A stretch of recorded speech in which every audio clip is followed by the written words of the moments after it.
Hello, everyone. I am Wendy with Winds of Change Ministries, and today I'm going to be moving into the story of Yusuf, Joseph. But first, I want to share something that happened to me yesterday.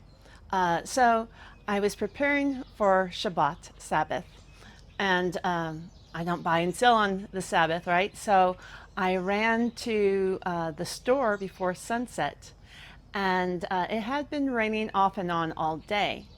And This particular moment, I was on my way to the store, and it was sunny.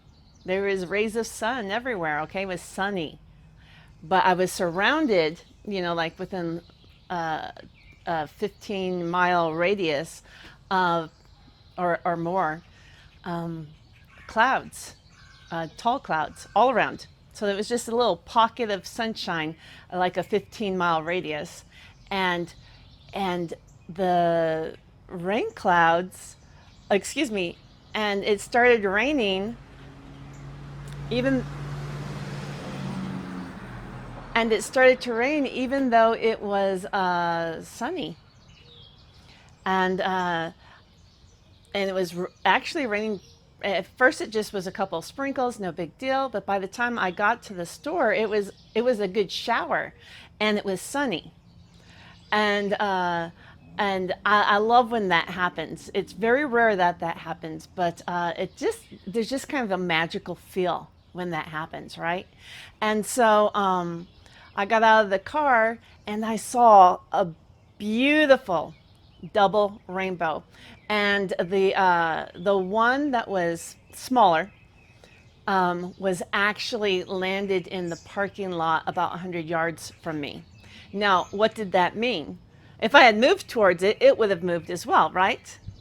But because I was in that open window of this big storm system, that meant from somebody's angle, someone saw that I was in that rainbow. Okay, so from someone's perspective, and I tell you, I love it when that happens. It does feel very magical. So anyway, I'm wearing my rainbow shirt.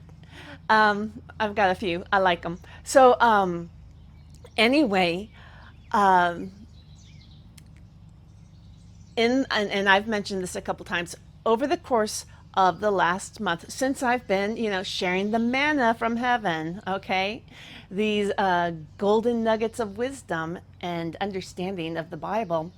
Uh, I have had three rainbow dreams where I was in the rainbow.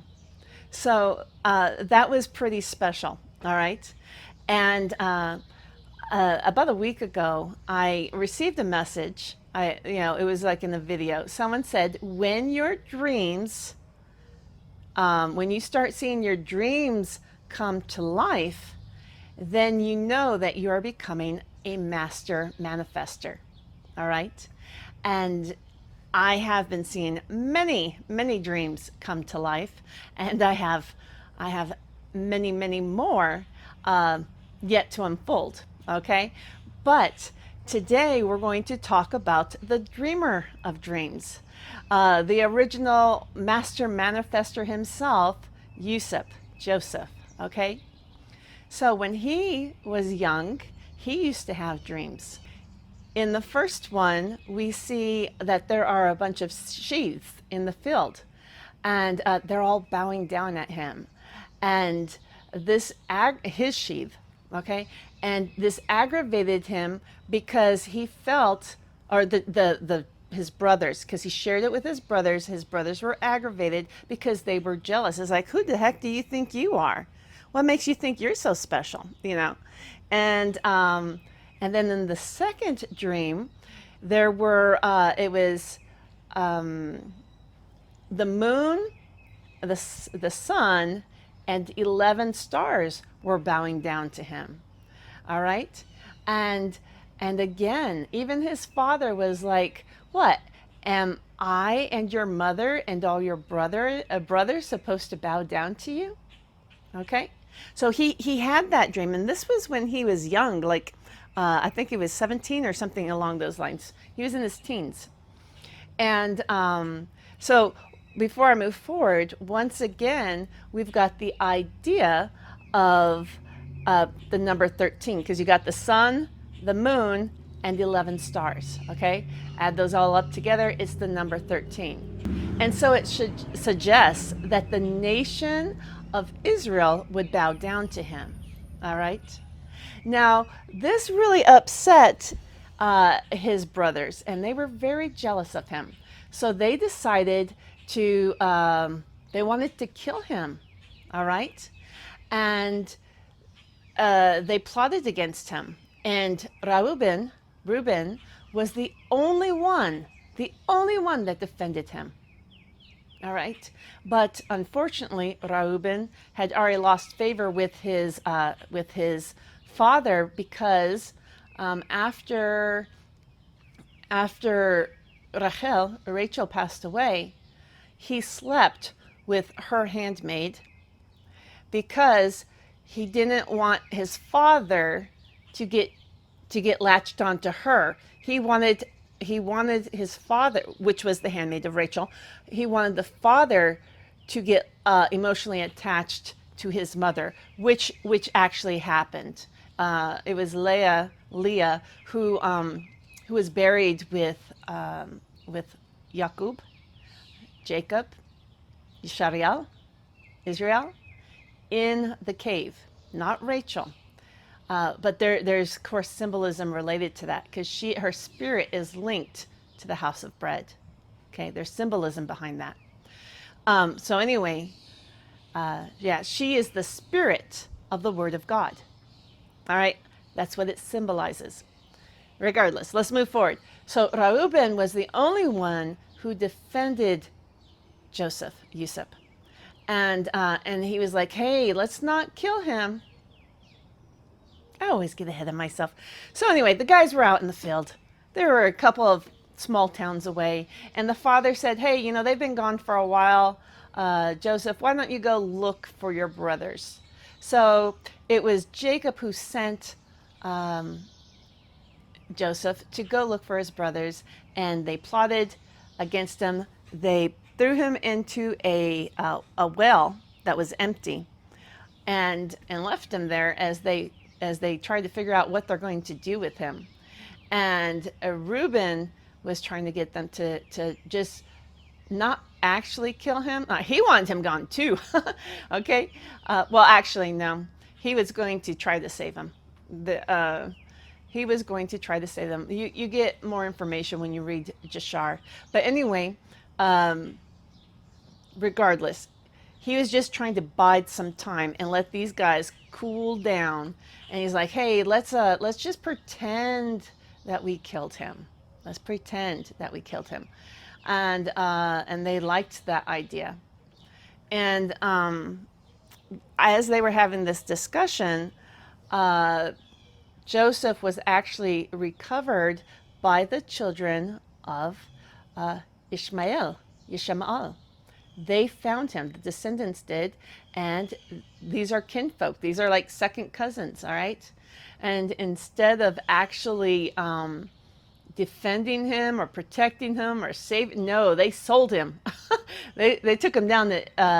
These were, remember, he was part Egyptian, Mitzrayim, Yishmael was. So he, and in fact, his children, many of them, not all, but many of them did come from the first wife, which was Egyptian. And so they had a strong tie. They traded. They were very wealthy, and they traded and stuff.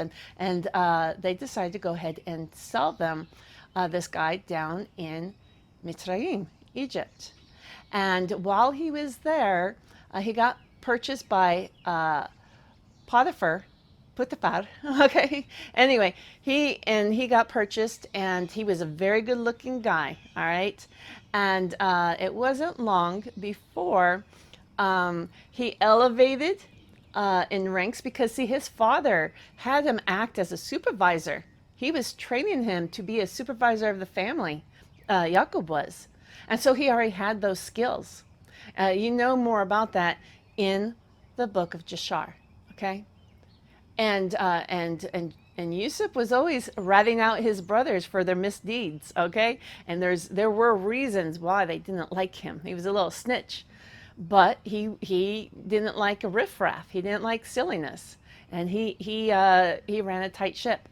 Anyway, when he goes into Potiphar's house, he quickly elevated and he became the head of that house too. He was given the ability to, he had authority over Potiphar's house on all aspects except for don't touch my wife. All right, don't touch my wife. That's it. Anything else you can have. You are me. Just she's mine and not yours. All right. So anyway, but she lusted after him because he was really good looking. But he was a man of honor, and he did not go there with her, and she betrayed him. She made it look like he was had tried to offend her sexually, you know, and so that's how she punished him. Now, in the book of Jashar, you'll discover she still, even though he's put in prison because of this, um, she still goes down to the prison begging him, please just, you know, just be my little boy toy and I'll get you out of here. But he didn't want to.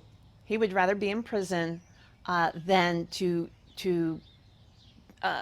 dishonor God in that way. All right. And so he had a very strong moral compass. And this is before the Ten Commandments. Okay. And people, you know, they were still very much in their carnal nature. They didn't really know the difference between right and wrong. All right. There was no established rules yet. But it was in him to know that that was wrong. And so God really loved and honored him. Now, there's something to be said in the story of Joseph. You know, God, he gave him promises, okay? And then he put him through pure hell for a long, long time. I forgot how long he was in prison, but it was a long time. And anyway, then but then he eventually raises him up, okay? And we can take that for ourselves. I know since my early childhood that God has made me promises. And as a master manifester, you know, I am starting to see those promises realize here in the 3D. I am. You know, right now, those manifestations are happening on a personal level, okay? Because it just involves me. Some of those promises involve another person, all right? And so I have to find the other person, and then, you know, all my dreams come true. But because, you know, we all want to find our match, right? And so, but dreams get complicated when you're dealing with someone else because we all have free will. All right. And so what is right for me might not be right for that person. Regardless, things get complicated. All right. When you're trying to manifest dreams with other people. However, I am very thrilled that God has given me 3 dreams just since I've been doing, showering down the manna from heaven in these teachings. And yes, I've had 3 dreams, and then I was actually in an area that, you know, that I would have been in a rainbow if I was at someone else's perspective. At my own perspective, the rainbow was just right there. I could almost step into it. That meant someone else saw me in that rainbow. All right. So anyway, I'm going to stop here at Joseph being tossed into prison because I want to have the next part be a little bit more fine-tuned. But it still has to deal with dreams. Anyway, I am going to be doing multiple videos again today because I just have a lot to get out and I want to do it before my 40 days are up. So, my name is Wendy and we're all living in the winds of change.